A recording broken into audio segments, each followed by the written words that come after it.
चलो આજનો ટોપિક આપણે ચાલુ કરીએ। આજનો ટોપિક છે એમાઇનની રાસાયણિક પ્રક્રિયાઓ। એમાઇનની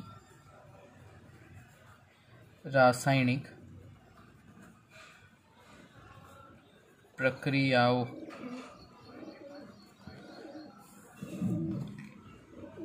એમાઇનની રાસાયણિક પ્રક્રિયા જોવાના છે એટલે આમાં પ્રાથમિક એમાઇન, દ્વિતીયક એમાઇન, તૃતીયક એમાઇન એની બધી રાસાયણિક પ્રક્રિયાઓ જોશું। એમાંની જે પહેલી રાસાયણિક પ્રક્રિયા છે જે આજે આપણે જોવાના છે એમાઇન સંયોજનોનું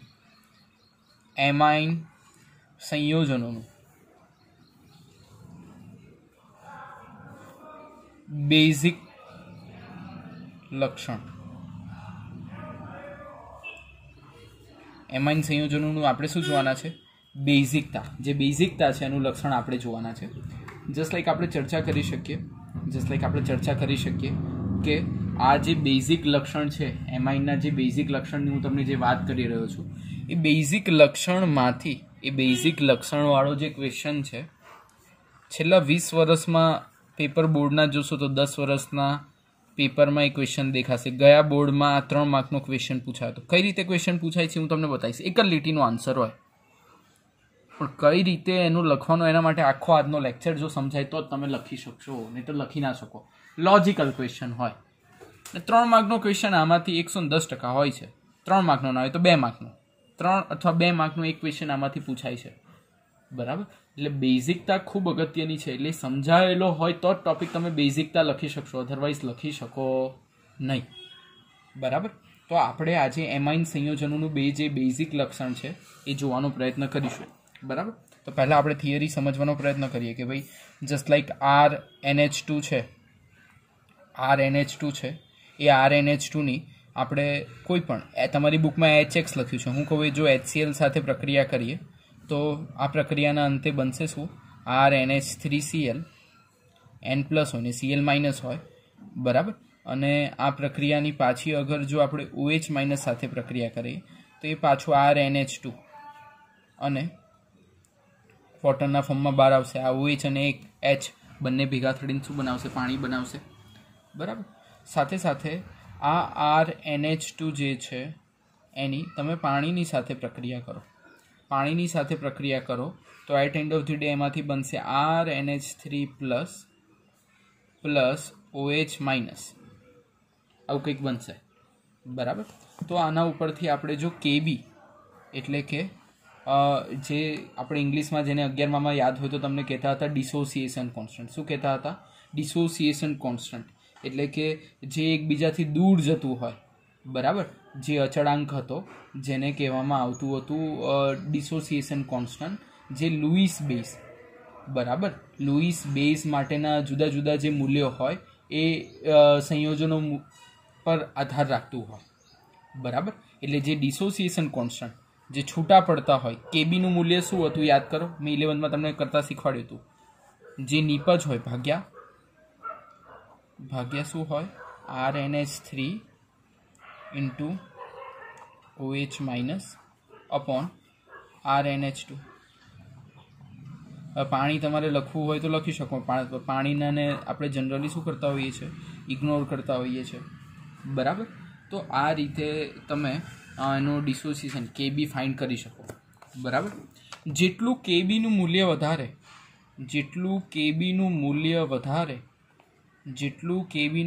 વધારે એટલો જે બેઝ છે, બેઝિકતા જે આપણે જોવાના છે, બેઝિક લક્ષણ વધુ, બેઝિક લક્ષણ કેવું? વધુ।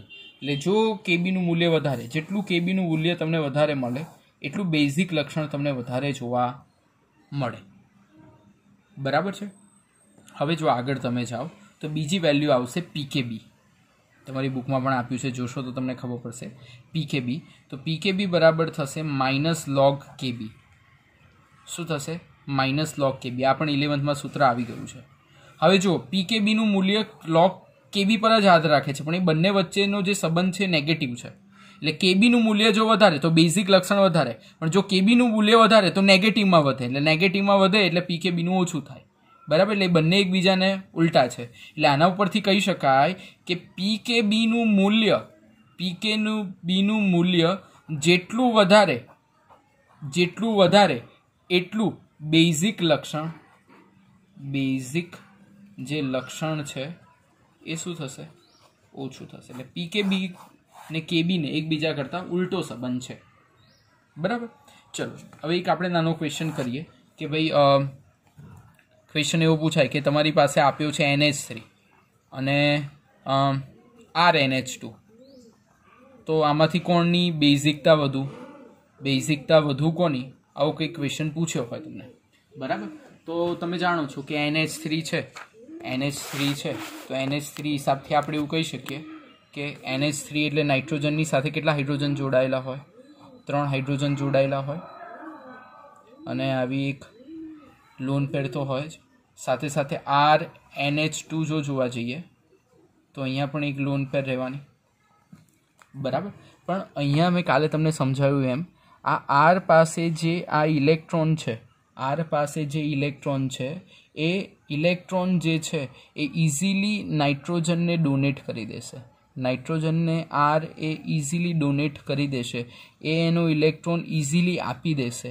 એટલે ઇલેક્ટ્રોનની જે ઘનતા છે એ R ઉપર જે છે એ એના ઇલેક્ટ્રોનને નાઇટ્રોજન આપી દેશે, જેને કારણે નાઇટ્રોજન ઉપર ઇલેક્ટ્રોન ઘનતા વધી જશે.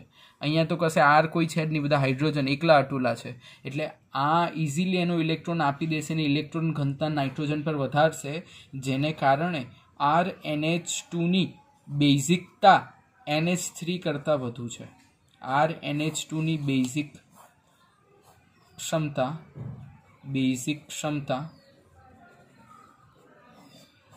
NH3 કરતાં વધુ છે. આ ફર્સ્ટ પોઈન્ટ છે. બરાબર. ચાલો હવે આપણે આગળ જઈએ. તો આજે આપણે ભણવાના છીએ શું છે? આજે આપણે ભણવાના છે જે સંયોજનો છે. બરાબર. જે પણ સંયોજનો છે, એમાઇન સંયોજનોની બેઝિકતા વિશે આપણે આજે ભણવાના છીએ. ચલો ચાલુ કરીએ. આજે એ જ ટોપિક છે એમાઇન સંયોજનોની પહેલી રાસાયણિક જે એનો ગુણધર્મ જે છે, એમાઇન સંયોજનોની બેઝિકતા.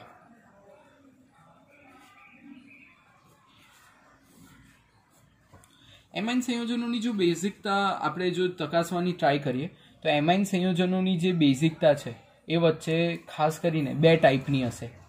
બરાબર. 2 ટાઈપની અસરો માટે એમાઇન સંયોજનોની બેઝિકતા જોવા મળે છે. એક તો ખાસ કરીને આપણે કહી શકીએ કે એક તો વાયુમય સંયોજનો હોય. કેવા હોય? વાયુમય સંયોજનો. અને બીજા જે સંયોજનો તમે જાણો છો કે ખાસ કરીને વાયુ સંયોજનો માટે અલગ અલગ વેલ્યુ હોય છે. અને એ સાથે જ્યારે કોઈ જે લિક્વિડ સંયોજનો, એક્વિયસ સંયોજનો, જલીય સંયોજનો, બરાબર, તમને જેમ કે HCl છે તો એક્વિયસ સંયોજન, આપણે અહીંયા EQ લખીએ છીએ ને, તો એવા જલીય સંયોજનો માટે આપણે જોવાનું છે. બરાબર. એટલે 2 સંયોજનો માટે આપણે આજે જોવાનું છે કે કઈ રીતની આધાર હોય છે. એટલે એમાઇન સંયોજનોની જે બેઝિકતા છે એ આપણે 2 સંયોજનો માટે આજે આપણે જોઈશું. બરાબર. કયા 2 સંયોજનો? પહેલું જે છે વાયુમય અવસ્થા માટે અને બીજું જલીય અવસ્થા માટે. પછી એના ક્વેશ્ચન કરીશું, કેવા ક્વેશ્ચન પૂછાય છે, એટલે ચિંતા ના કરતા. આપણે દરેક અવસ્થા માટે સમજીને આપણે એનો તફાવત જોઈશું. બરાબર. તો સૌ પ્રથમ જે ચર્ચા કરીએ એમાઇન સંયોજનોની વાયુમય અવસ્થા માટે ચર્ચા કરીએ. શેની માટે ચર્ચા કરીએ? વાયુમય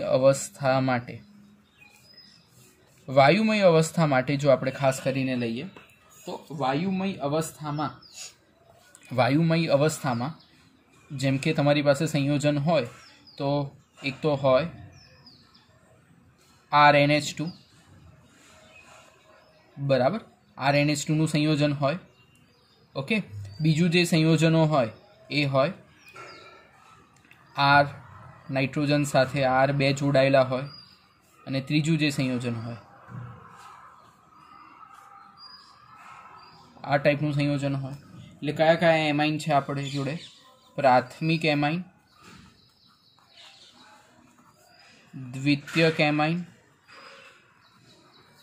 અને તૃતીયક એમાઇન. 3 ટાઈપના એમાઇન છે આપણી પાસે. પ્રાઇમરી એમાઇન છે, દ્વિતીયક એમાઇન છે અને તૃતીયક એમાઇન. બરાબર.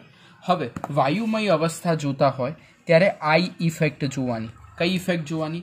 આઈ ઇફેક્ટ જોવાની. જેમ કે આ આર છે આની તરફ આકર્ષાયેલો હોય, આ આર પણ આની સાથે હોય, આ પણ આની સાથે હોય, આ પણ આની સાથે હોય, આ પણ આની સાથે આકર્ષાયેલા. એટલે શું? એનો ઇલેક્ટ્રોન ઇઝીલી નાઇટ્રોજનને આપી શકે. આ ઇલેક્ટ્રોન એનો ઇઝીલી નાઇટ્રોજનને આપી શકે. આ ઇલેક્ટ્રોન ઇઝીલી એનો નાઇટ્રોજનને આપી શકે.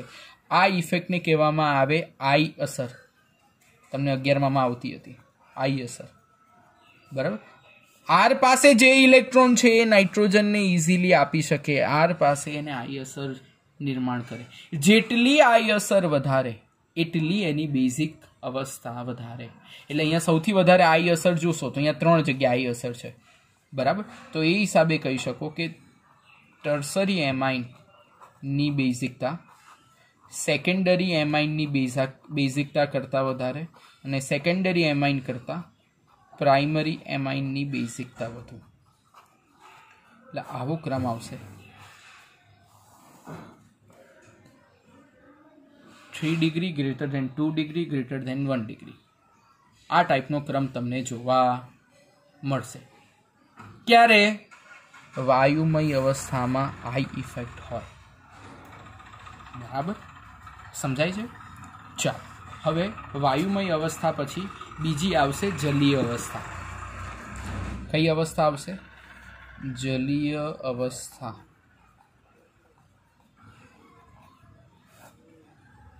ચલો જલીય અવસ્થાની જો આપણે ચર્ચા કરીએ, તો જલીય અવસ્થામાં આપણે એવું કહી શકીએ કે તમારી પાસે સંયોજનો અલગ અલગ હોઈ શકે. બરાબર. તો એ સંયોજનોમાં જલીય અવસ્થામાં ખાસ કરીને તમે એવું કહી શકો કે એમાઇન છે. તો એમાઇન એટલે શું હશે? RNH આવું સંયોજન હશે. બીજો હશે આવો દ્વિતીયક જે હોય અને જે તૃતીયક હોય એને આપણે કઈ રીતે લઈએ છીએ? તો કે ભાઈ R N N અને N.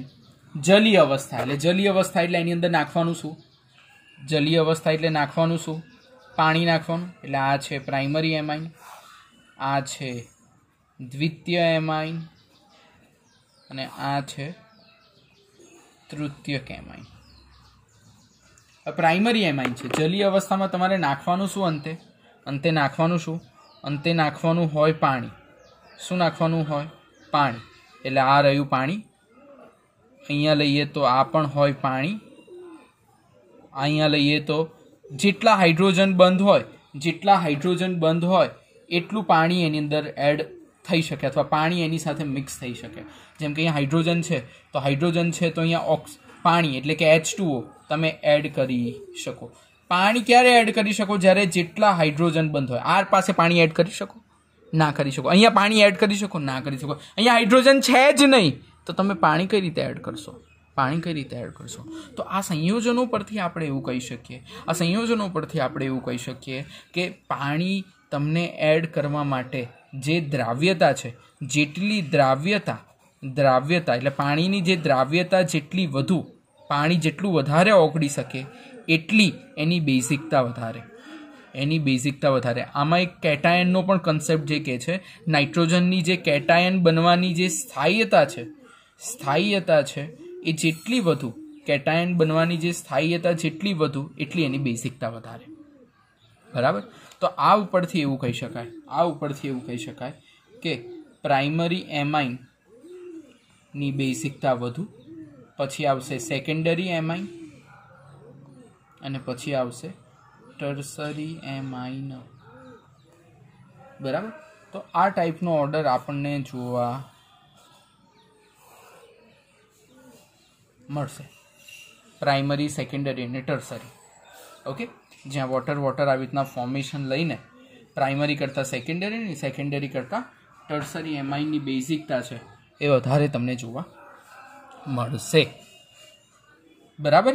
તો આ થઈ આપણે શેની ચર્ચા કરી? જલીય અવસ્થામાં. એમાં પણ દ્રાવ્યતા દ્વારા આપણે જોયું. કઈ રીતે જોયું આપણે? ખાસ કરીને જે આપણે આ જે કન્સેપ્ટ સમજવાની ટ્રાય કરી તો એ બેઝિકતાની જે છે એ શેના ઉપર જોઈ? દ્રાવક યોજન. આ જે અવસ્થા જોઈ એને કહેવામાં આવે દ્રાવક યોજન અસર. તમારી બુકમાં આ વર્ડ લખ્યો છે, દ્રાવક યોજન અસર. બરાબર, એ દ્રાવક યોજન અસર દ્વારા જોયું. હવે આપણે જોશું અવકાશીય અવરોધ દ્વારા.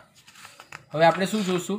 અવકાશીય અવરોધ દ્વારા કઈ રીતે કોઈની પણ દ્રાવણની બેઝિકતા ઉપર અસર થાય છે. તો હવે આપણે બીજો ટોપિક શું જોશું? અવકાશીય અવરોધ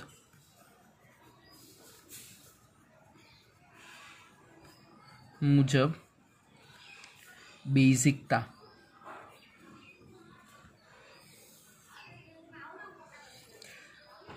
અવકાશીય અવરોધ મુજબ જો બેઝિકતા આપણે જાણવાનો પ્રયત્ન કરીએ તો અવકાશીય અવરોધ મુજબ બેઝિકતા જે છે એ આપણે ડિફાઇન કરીએ.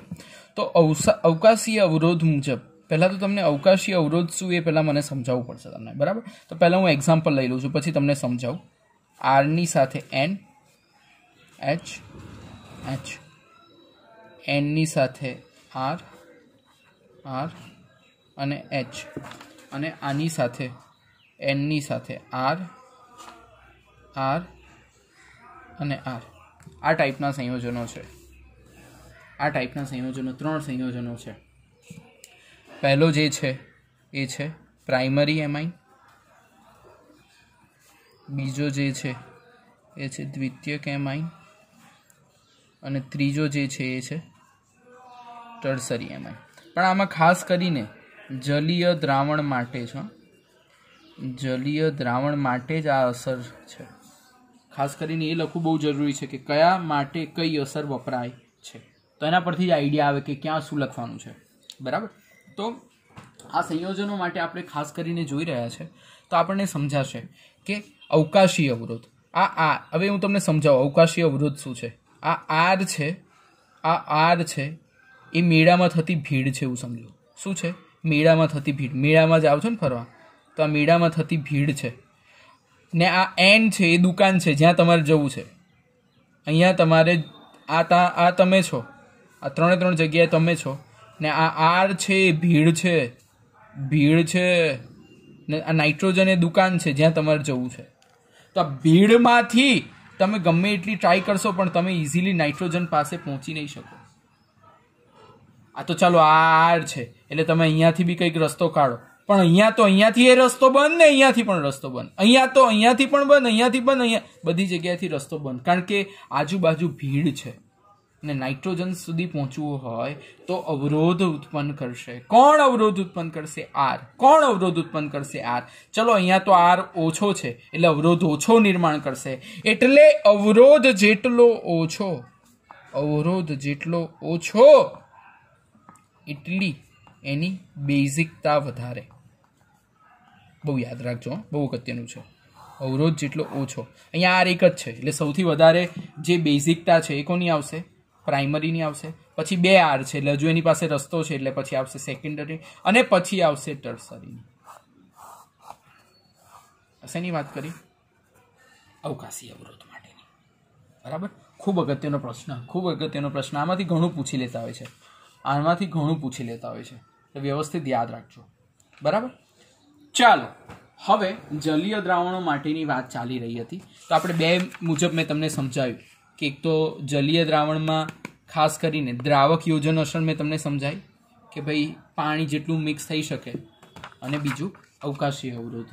બરાબર, આ 2 રીતે છે. હવે પ્રાયોગિક મૂલ્ય એટલે કે એક્સપેરિમેન્ટલ રિઝલ્ટ. પ્રાયોગિક મૂલ્ય એટલે એક્સપેરિમેન્ટ જે કરે ને,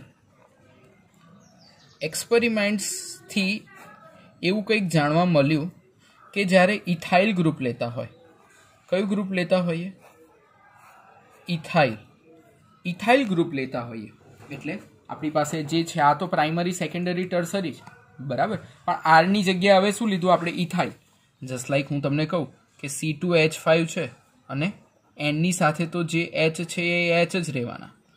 જેમ કે C2H5 છે, એનની સાથે દ્વિતીયકમાં 2 C2H5 હશે અને એક એચ હશે, અને ત્રીજામાં જો જોઈએ તો નાઇટ્રોજન જોડે બધી જગ્યાએ C2H5, બધી જગ્યાએ C2H5. આવું કંઈક છે, આવું કંઈક છે. એટલે તમે જાણો છો કે આ કયો છે 0 ડિગ્રી, આ કયો છે 2 ડિગ્રી અને આ કયો છે 3 degree.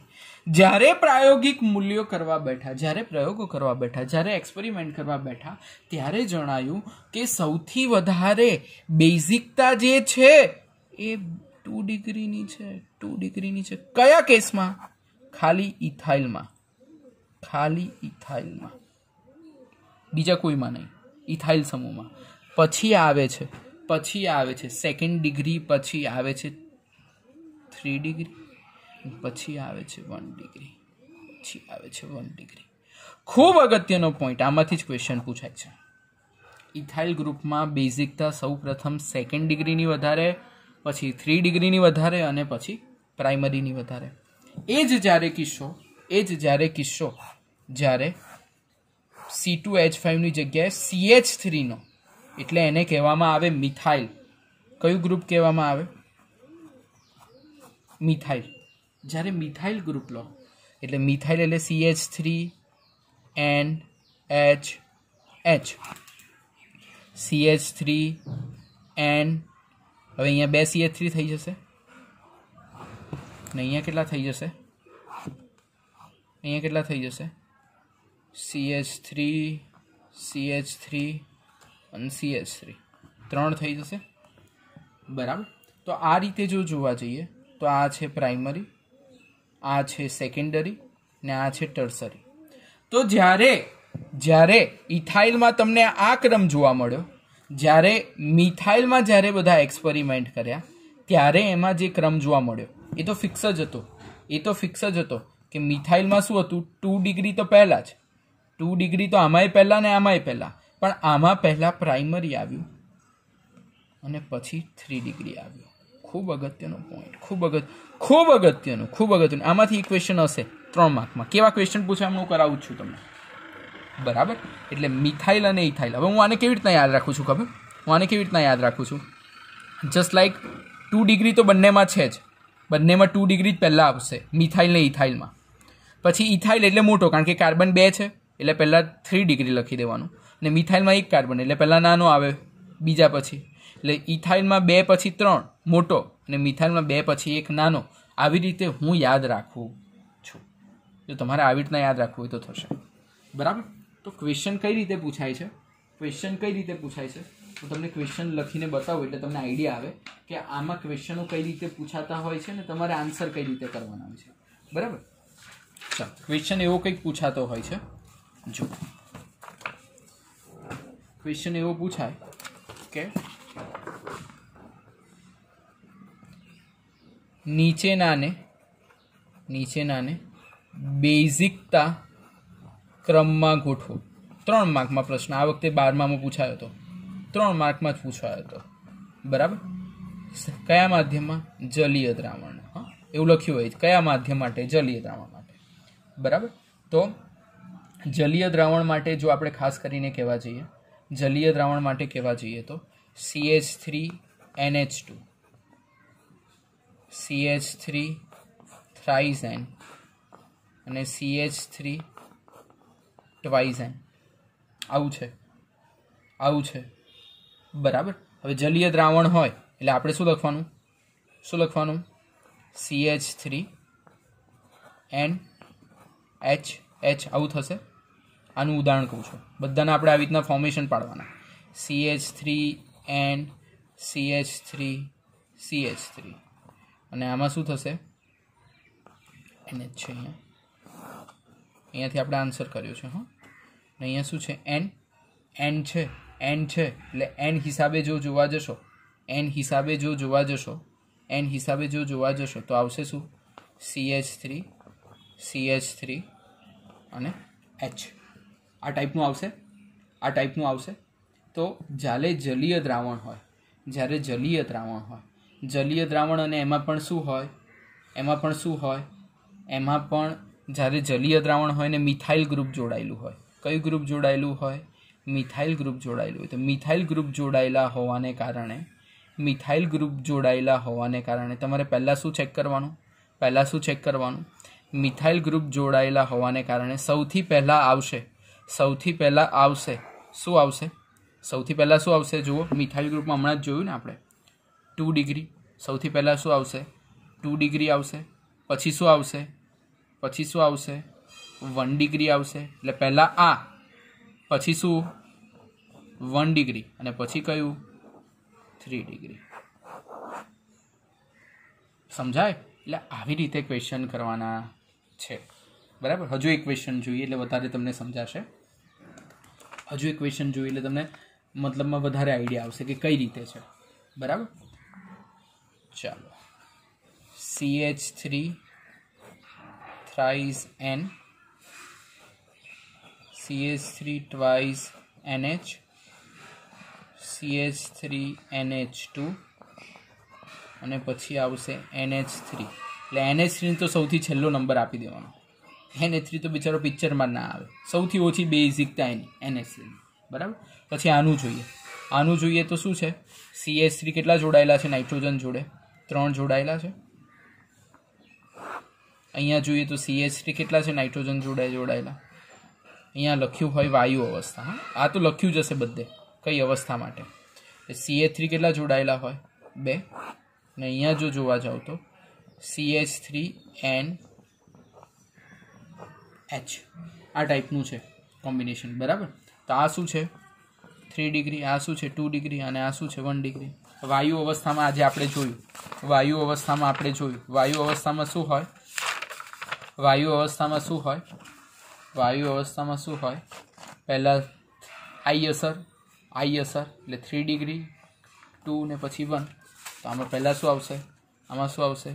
3 degree greater than 2 degree greater than 1 અને ગ્રેટર દેન, અને આ રીતે બેઝિકતાનો ક્રમ આવશે, બરાબર. તમારે આને બેઝિકતાના ક્રમમાં આવી રીતે ગોઠવવાના છે. થોડા ક્વેશ્ચન આપણે વધારે કરીશું જ્યારે ઓફિસ પર થાય ત્યારે, પણ આવા બેઝિક ક્વેશ્ચન કરજો. થોડા અસાઇનમેન્ટમાં પણ આજે મૂકીશ, તો તમે એ રીતના કરવાનો પ્રયત્ન કરજો. ઓકે.